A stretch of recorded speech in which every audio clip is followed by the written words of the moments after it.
Greg Matthews. I am one of the managing attorneys here in the Medicaid Fraud Division. I've been here for about 10 years. My Black History Month inspiration is Shirley Chisholm, the first Black woman to serve in Congress, where she fought for civil rights, women's equal rights, reproductive rights, education reform, and she argued for revisioning gender roles for women. Continuing to break barriers in 1972, Shirley became the first Black presidential candidate from one of the two major political parties. Her slogan was unbossed and unbought, which I love. The platform of her campaign is the foundation of many of the issues that still concern us today. She took progressive positions on judicial and prison reform. She advocated for action to curb police violence and brutality. She promoted gun control and action to address drug addiction. Although she didn't win, she knew she wasn't going to.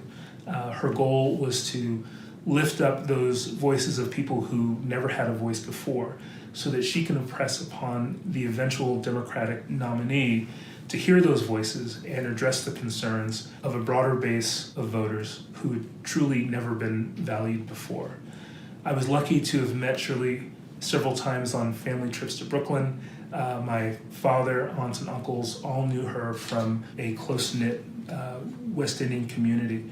In 1971, Shirley was instrumental in advocating for my uncle's judicial appointment to New York's less than diverse court system.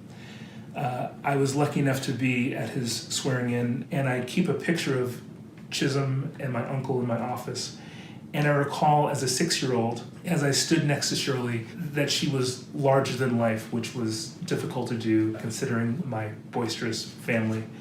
There's also a second photo from that swearing in. It's of my brothers, my cousins, and me, and we're touching my uncle's new judicial robes. And the one thing that I remember about that was how Black they were, how heavy they were, and how heavy they must have been on his shoulders. As a stutterer, I was inspired by my uncle, who believed that through the law, you can give a voice to those people who don't have one. And although it sounds like a cliche, it's the one thing that truly compelled me to become a lawyer. And in some small way, I hope along with others here at the Attorney General's office, that we help give voice to those we don't often hear.